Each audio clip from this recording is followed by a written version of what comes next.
2NURFM News for our sponsor, Tile Warehouse Warners Bay. Open 7 days for your convenience. It's 2 o'clock. Good afternoon. I'm Tanya du Preez with 2NURFM Hunter News. A man and his suitcase were at the centre of a drug bust conducted by police in Newcastle. The incident, which occurred in the Honeysuckle Entertainment Precinct last night, saw the man charged with supply prohibited drugs commercial quantity and 2 counts of prohibited drugs indictable quantity. Senior Constable Angela Corbett says the man is set to appear in court today. The 46-year-old man was arrested and taken to Newcastle Police Station, where he was charged with supply prohibited drug commercial quantity and 2 counts of supply prohibited drug indictable quantity. He has been refused bail to appear at Newcastle Local Court today. New statewide legislation banning smoking from licensed premises will provide the Hunter region with uniform rules regarding smoking. As of today, smoking in or within 4 metres of a licensed premises, restaurant or cafe could earn you a fine of up to $300, while business owners may be fined up to $5,500 for non-compliance. New South Wales Cancer Council Regional Manager Shane Connell says this uniformity is welcome news considering the Hunter's history of having different smoking rules for different local areas. Well, what's happened in the past in the Hunter is that, so in some areas smoking was banned in outdoor dining, others it was only in sporting fields or children's playgrounds, and so there was a real mishmash. What we've done from today is we've made a real level playing field for everyone involved. Meanwhile, John Green of the Australian Hotels Association says the new laws extend an important courtesy to non-smokers and doubts they will disadvantage businesses. We don't see it impacting upon our businesses at all because we'll be complying with the new laws. People that are sitting down in an outdoor dining area having a meal know that they can do so without having passive smoke wafting across. AGL have decided to scrap their controversial coal seam gas expansion plans for the Hunter Valley in Sydney. The decision is supported by Greens MP Jeremy Buckingham, who says the decision is recognition that coal seam gas is an unwanted and unviable solution.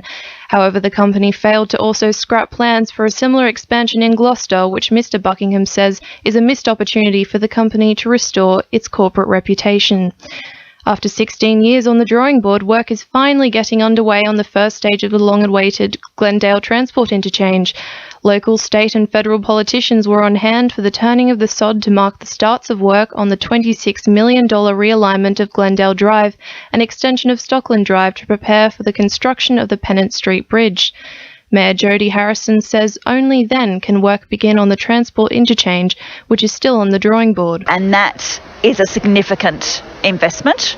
Council has done the design plans for that, but we haven't done detailed costings, hoping that state and federal government will kick in for that because it is a regional infrastructure and transport project. NAIDOC Week is set to take place in the region this week, with activities and a community day occurring in Newcastle from today. The week will also be one of reflection, with the region's Aboriginal community mourning the death of former leader Jimmy Wright. Mr Wright, who passed away last month, was the first administrator of a Wabakal Newcastle Aboriginal co-op and was well known for his dedication to the advancement of Aboriginal communities. In finance, the All Ords is down 66 points at 54.62 and $1 Australian is buying at 74.84 US cents. Sport, thanks to our sponsor, Warners Bay Sports Club. Jeremy Smith's return in the red and blue may have come as a surprise to some, but was always part of the Knights coach Rick Stone's plan for the forward. Smith came off the bench for the Newcastle New South Wales Cup side, playing 40 minutes and gaining some valuable match fitness. It was the Knights enforcer's first game since May, when he suffered a sternum injury. New Jets coach Scott Miller put the side through their paces for the first time in the side's first session of pre-season training this morning. Meanwhile, Perth's Jamie McLaren has been signed by Brisbane Roar despite being targeted for a spot in the Newcastle lineup. In local football, Edgeworth have gone to the top of the Northern New South Wales NPL ladder with a 2-1 victory over Hamilton Olympic.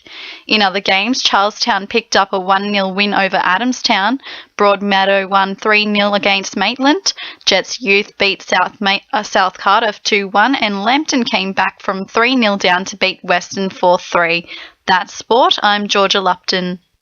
2NURFM News Time is 2:05.